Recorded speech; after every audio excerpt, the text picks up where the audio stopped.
il y a un suivi médical. Et ils ont dit que j'étais Donc, vraiment un transsexualisme primaire, que j'étais vraiment née pour être femme.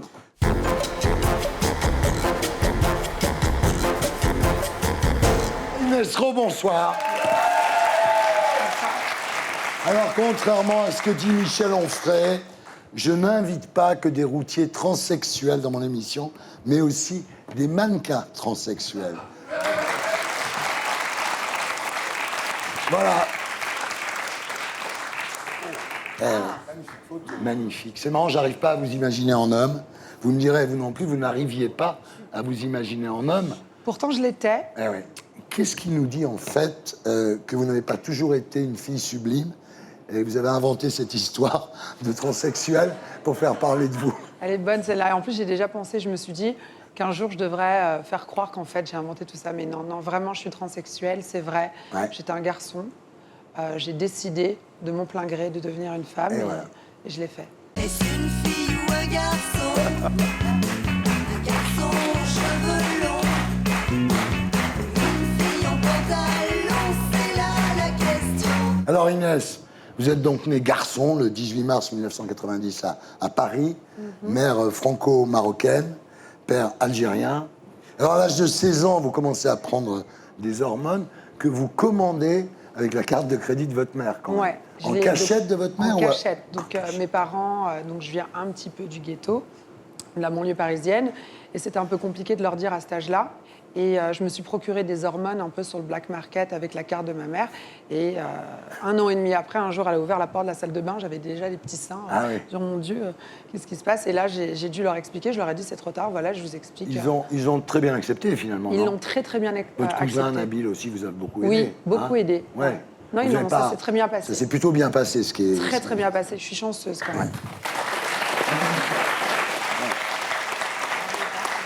Alors, le jour de vos 18 ans, vous vous faites opérer.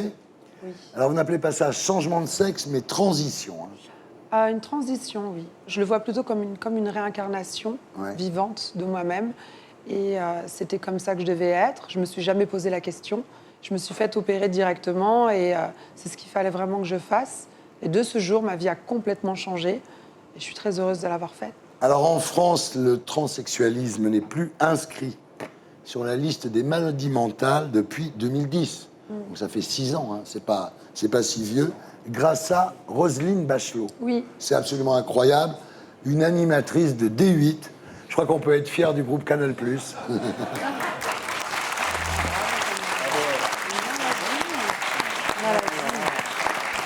Alors, pour faire une transition, en fait, il faut prouver qu'on ne possède plus de caractéristiques de son sexe d'origine. Hein.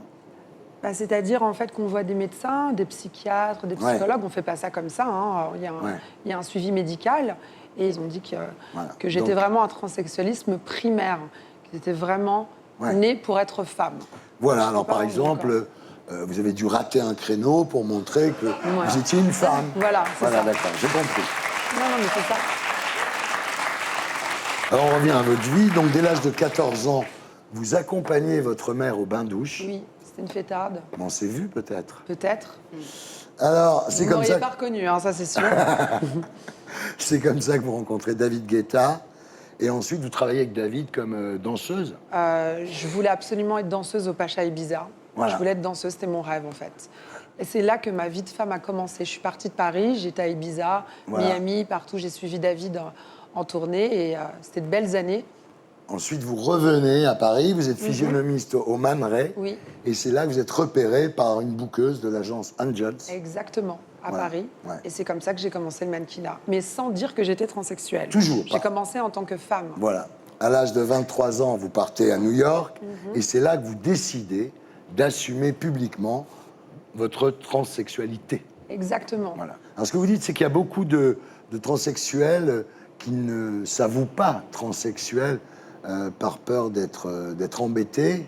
On a peur d'être vu comme des hommes, de ne pas avoir de pas trouver un homme dans sa vie qui n'acceptera pas. C'est pas évident. Est-ce que vous pensez, par exemple, que c'est le cas de Bernadette Chirac?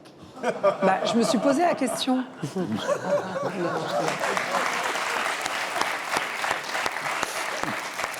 Alors, votre coming out a été influencé par le livre de Caroline Cossy, qui est un mannequin transsexuel qui avait Anglais.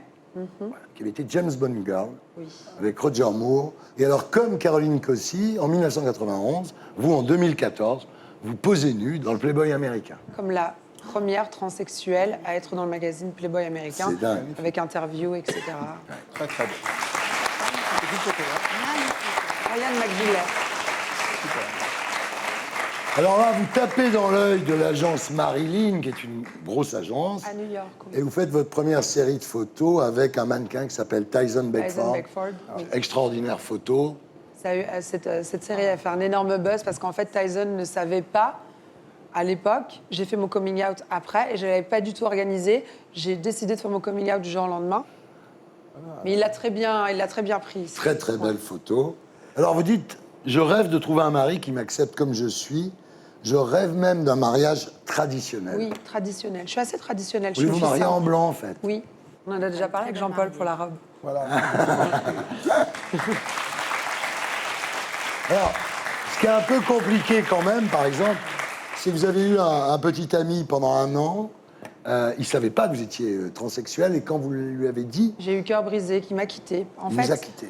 ça faisait 3 ans que j'étais avec cette personne-là aux États-Unis. Il ne savait pas. Je lui disais tout le temps qu'il y avait un truc qu'il fallait que je lui dise. Je ne savais pas comment le dire. Et, parce qu'au final, même moi, je l'oubliais quelque part. Parce que quand vos amis, vos nouveaux amis, votre petit copain ne le sait pas, vous l'oubliez, je l'oubliais en oui. fait.